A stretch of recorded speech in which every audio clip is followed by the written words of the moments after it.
شیطان روزانہ نہیں ہر وقت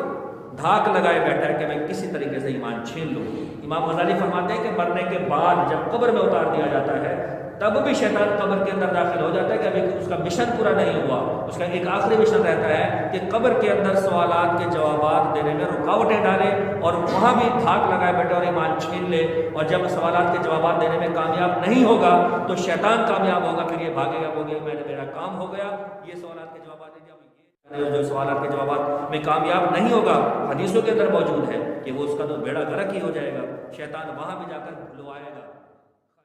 بس میں ایمان کی حفاظت کرنے کے لیے جو کرنا چاہوں گا کروں گا، اللہ تعالیٰ میرے ایمان کو ایک سیکنڈ کے لیے بھی مجھ سے جدا نہ کرے۔ تو یوں سمجھو جس طرح شیطان گھات لگا کے بیٹھا ہوا ہے مومن کے آگے پیچھے اور دائیں بائیں تاکہ میں اسے گمراہ کروں اور نیک اعمال سے دور کروں،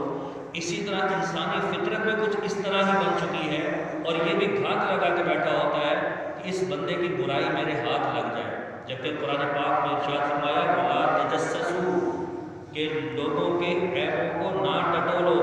وہ اس کا معاملہ ہے، اس کے رب کا معاملہ ہے، اللہ چاہے تو معاف فرما دے، اللہ چاہے تو پکڑ فرما دے۔ تو یہ بندہ ہے کہ اس کے عیبوں کو اچھالنے والا، اس کے عیبوں کو تلاش کرنے والا، اس کے عیبوں کو ٹٹولنے والا، اس کی برائی کرنے والا، اسے بدنام کرنے والا، اس کی عزت کی دھجیاں اڑانے والا،